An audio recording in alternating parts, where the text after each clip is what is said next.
Okay, so I completely forgot to talk about this last week on my last video. Star Stable has completely changed how we create our characters. So no more orange top, no more weird like light brown pants. We actually get to pick what our character is wearing.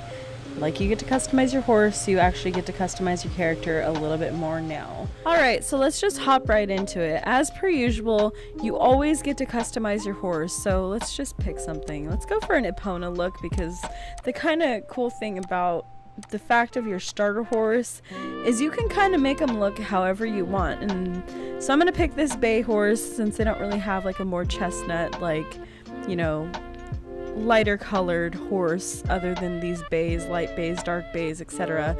You can pick whatever mane color you want. So if you wanted to have a chestnut mane and it be a bay when your stereotypical bay has a black mane and tail, you know what, you can go for that. You can do a chestnut mane. You can do a flaxen mane if you want to. But you can even make your horse look like Epona with a white mane. So let's go with an Epona look here with this horse. Then you move on to your character. So you always get to customize your character. You have a sorted, you know, set of complexions here. They're definitely going to be adding a lot more, you know, so you get to choose between someone that is lighter skinned or darker skinned, whatever you choose. So you can choose whatever you want here for your complexion. This also kind of changes your facial features. So this is going to choose what your face looks like as well. So we're going to go ahead and just pick something that we kind of like here. Let's go with that one. I like the red hair already, so we're just going to keep the red hair. And, you know what? I like the long hair. I have long hair personally. Let's go with the long hair here. Then you get to choose your makeup as you always have. So you have the different options of makeup here. A lot of these are available in the game as well. I'm actually pretty sure all of them are. You can get them. I'm gonna go with the kind of darker look. I like that, the sultry look. Even though it's a kid's game, yes, sultry. Choose whatever eye color you have. They have realistic colors, unrealistic colors, you know, whatever makes you happiest, pick that color. Let's go with the gold eyes. I think she looks really cool like that with the red hair and everything. So I think with the red hair we got a little bit too much going on. So this is where it gets really cool, is, you know, you can choose whatever you want in the sense of clothing at this point. And I think that is a cool option that they have given us. So if you want a green shirt and some, say, blue pants, you go for it. But you know, it's adding the diversity for each person to now choose and make themselves an individual at the beginning of the game, instead of, you know, that basic orange top and the light brown pants as I said before. So at least we're having a little bit of different options now, and I actually kind of like this. But it also now makes the original starter gear kind of more of an OG thing. Like, you can only get it if you had it or had created a character before. I believe this was implemented at the beginning of this month, so just like 2 weeks ago. And I think that's just kind of a neat aspect. But, you know, at the same token, I am a little bit jealous that I didn't get to choose my own, you know, outfit from the beginning and set myself out to be a little bit different than everyone else. Instead, we're all running around with orange tops and light brown pants. But I hope you guys enjoy this little addition that Star Stable added. I really can't wait until the character update. I know that they have been putting it off and it's been taking a lot longer than they're saying. Kinda sucks. I'm hoping we still get it this year. They said that we were getting it last year. That never happened. So let's shoot for this year. You know, we got a couple more months left. We're halfway through the year, so they still have some time. But, you know, Star Stable loves to do their fall updates, so hopefully in fall we'll be getting that new area and some new character models. That would be great. Excuse me, Jesus Christ. The demons, they're escaping. I've been asking the treetops what makes me wanna call out your name. Now I know, 'cause they told me that raindrops are bringing you back here to me. 'Cause they know where you are, and I feel that it can't be that far. Now I know, 'cause they told me that raindrops are bringing you back here to me.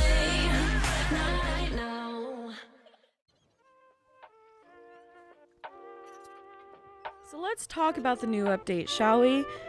We got the release of the beach festival. It's finally here. We get the 2 races, one of which is pretty magical, and then we get to feed Mr. Bruce. We also get to do some fishing activities, and of course we get to dance. On the dance floor that we had to build, of course, because we all know the citizens of Jorvik are mostly incapable of doing anything without us hauling boxes around for them or building it entirely for them. You know, they kind of remind me of city workers. You got the 1 to 3 people doing all the work and a bunch of others just standing there monitoring them, doing nothing. I digress.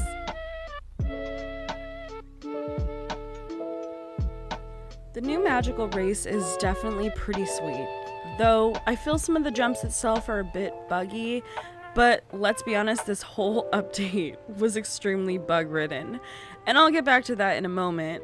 But I found the race to be very unique compared to anything we have to offer currently. But like I said, the timing on the jump seems incredibly off, and that shark, I seem to get hit by him every time. I have learned to just avoid it altogether by going a little off course and to the right around him. And speaking of sharks and water, Star Stable. Do we not know that thalassophobia is a thing?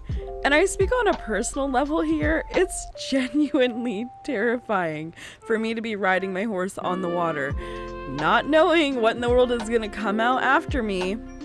And it doesn't help that I'm honestly terrified of sharks, but the sharks in this game just have kind of creepy eyes, so they don't really bother me so much. Now let's touch base on the bugs.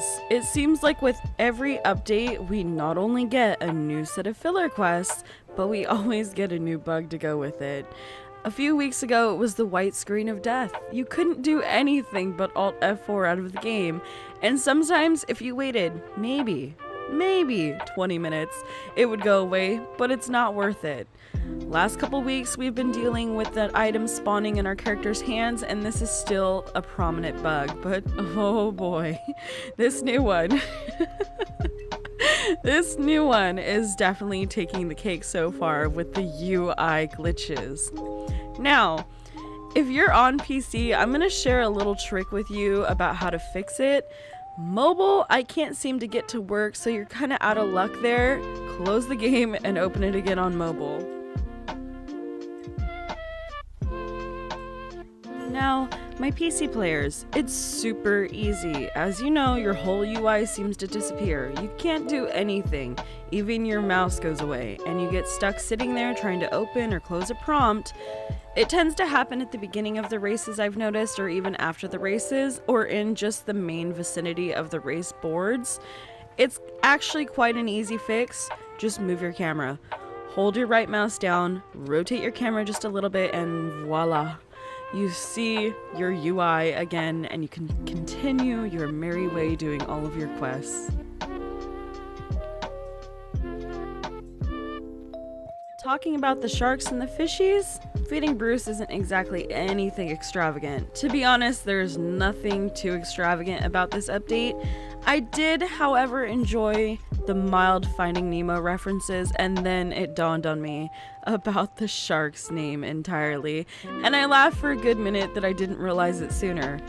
The Bruce quest does, however, have some mild comedic value, so I'm not going to completely say it wasn't worth it.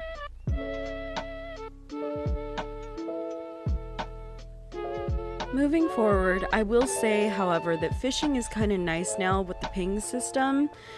That it just kind of lets you know exactly when you need to reel it in. It took me a moment, to be honest. I kept trying to click when I would hear the reel versus the actual chime, but I do like this additional feature. I do hope they added it to all the fishing in the game. I have yet to confirm this. Not that I do it very often unless I'm wanting to work on my achievements. I do, however, wish that SSO would release fishing as a whole. We have all these fishing docks everywhere, but we're only able to use them when we're doing a daily for a specific dock. Why can't I just fish to pass time and maybe sell my fish for Jorvik shillings? Fishing seems to be a thing in most MMO games, so why not Star Stable Online as well?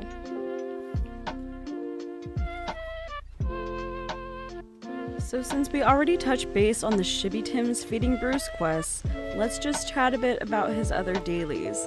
One of those being his cleanup crew to clean up the beach of trash and glass, which, you know what? I commend this. People really need to do this more in real life. Stop leaving your trash at the beach, people. Think of the seagulls! But then he has the lovely fetch and retrieve quest for the case of the smoothie stuff. You know, with the Mayflower Pole quest we had a few weeks back, I thought our horses were super horse and could carry almost anything at full speed. I could gallop across moorland with no problem. And I was so glad that they allowed this. I will say that this is one old feature that I am glad that they had gotten rid of, only to be annoyed by its appearance here again. Once again, once upon a time, when you would do your quests like this back in my day,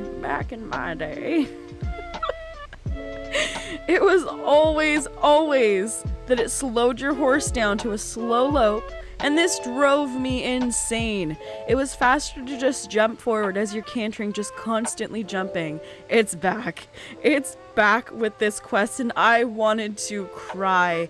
My horse is apparently weak now and can't carry anything anymore. Yes, I guess it's more realistic, but I got places to be, I got dances to do, and fishing poles to hold.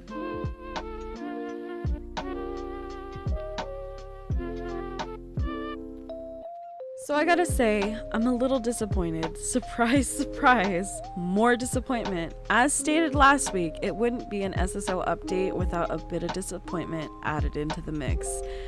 So I'm a little sad that we don't get a pet or anything to work towards. Yes, we get tokens to retrieve clothing items, and I'll talk a little bit more about that in a moment, but the lanterns were such a huge opportunity to release a really amazing pet. But they dropped the ball on it. We already have balloons and flying pets, so why could they have not made the lanterns a summer exclusive pet? Have the lantern either strapped to the side of the saddlebag when not released into the sky, and then have it float and follow us just like the balloon does when it's not tied to our bag. This was such a cool concept that was not utilized to its fullest potential. Star Stable, you could have made money on this one even. You know, you like to sell us those packages with the star coins, you know? Made it with the lantern pet too. I would have bought it. I'm just saying, I really wanted this to happen. I know I would have definitely wanted the strawberry lantern, that's for sure, and the beach landscape one. That one's really cool as well.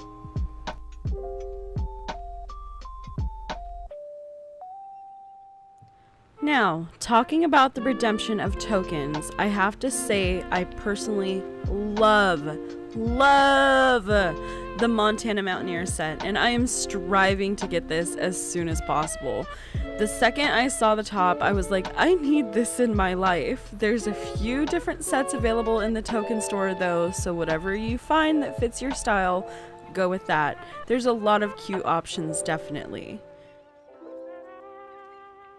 This update, however, was even shorter than last week's, rolling in at about 35 minutes to complete everything. I didn't dislike the update, but I am curious what Talia and Mel could possibly bring next week.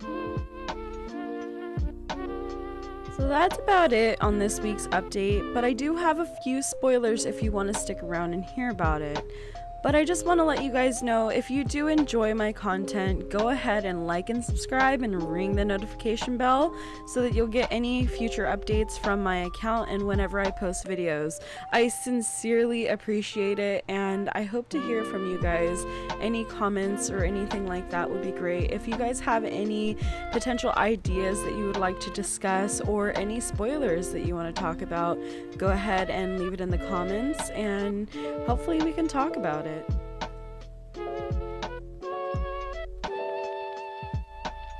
So, I mentioned a great desire I have, and I potentially have confirmation from Star Stable Spoilers _community on Instagram that the birthday horse, the birthday horse is indeed coming back to the game. However, it appears he's not going to be free this time, and frankly, I don't care. I'm buying him. I love him so much. I need him. This bit of information makes me so seriously happy. From what I am hearing, however, his companion bunny will not be making a return. So anyone who was looking forward to that, it doesn't seem it's in the cards, but anything is subject to change at this point because it's still a bit off in the future. The Star Stable 11-year birthday will be held at the Moreland Fairgrounds near the lighthouse as usual. No new items other than the new cake slice have been leaked yet, so stay tuned on that information. As a lot of you already know, Dark Rider J has been added to the game files and has been there for a couple weeks now. A lot of people were assuming that she was going to be introduced to the game during these current beach festivities. While that is still a possibility for next week, I truly don't believe that's the case. I'm not sure when they plan on releasing her as of yet, but I do think that it's not going to be during the beach festival. Maybe during the birthday bash to cause a little havoc? Who knows? So there hasn't really been much talk in the spoiler community lately, and it's been a little bit quiet, so I'm definitely thinking we might get something interesting soon. It tends to die down a little bit before something big is leaked. But till next time, guys, enjoy some sun and beach time, have fun playing, and I'll chat at you next time. Thank you so much for watching, and don't forget to like and subscribe. I'll see you guys around.